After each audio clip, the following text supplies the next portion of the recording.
When certain politicians and the media use the term muscular liberalism, that's just another word for racism and Islamophobia. This stance on Islam has led them into primary schools to ascertain why young girls wear the hijab, as it could be interpreted as a sexualization of these young girls. I say shame on Ofsted for victimizing young girls, for choosing to wear religious articles of clothing. There is no such measure made for other religions or other articles of religious wear. This stance has other ramifications. It signals to the British public and emboldens groups such as EDL, BNP and other fascist and racist groups that women are oppressed by Islam, are made insubordinate to the men that supposedly force them to wear it, and that it is the job of the British state to liberate us. We reject this imperialistic saviour thinking.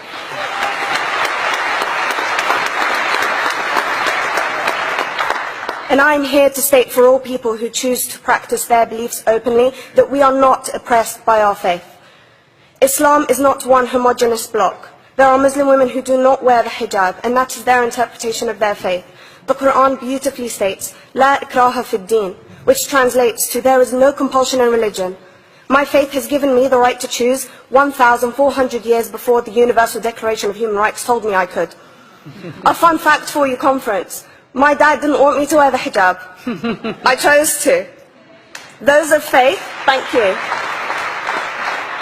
Those of faith should have the right to choose to wear their articles of faith. Sikhs wearing the turban, Jews wearing the kippah, or Christians wearing the crucifix. Practicing my right to freedom of expression through the hijab empowers me and other women like me to know that we are able to make decisions for ourselves. Through the hijab, women like me feel empowered to overcome the social expectations of sexualization that is relevant and has currently resulted in many cases of anxiety and worse. I can speak for myself and others like me. At school, I was able to focus more on the thoughts that were running through my mind than how good I looked to the world. The NUT has supported a woman's right to choose when it comes to pregnancy. I want conference to support my right to wear the hijab.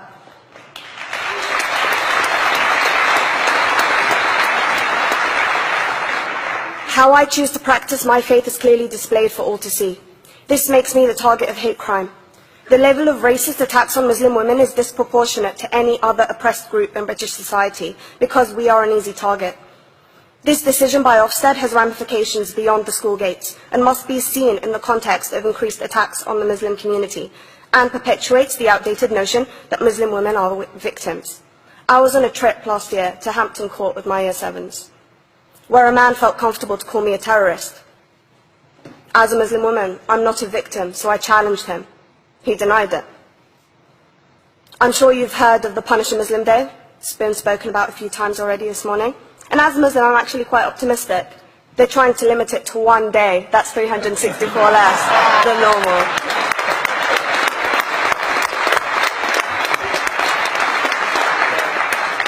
But let's be clear, conference. Islamophobia and other forms of racism affects non-Muslims too. If we don't challenge this stance as a collective, we may turn into a society like France, where women are forced by the law to choose between their faith and their education, their faith and their right to work in the public sector, their faith and their right to enjoy a day out by the seaside with their families. I want to end by stating that I came to this country as an 8-year-old refugee. We are Palestinians, forced out of our land in 1948. We lived in third world conditions, similar to those in Calais for 60 years.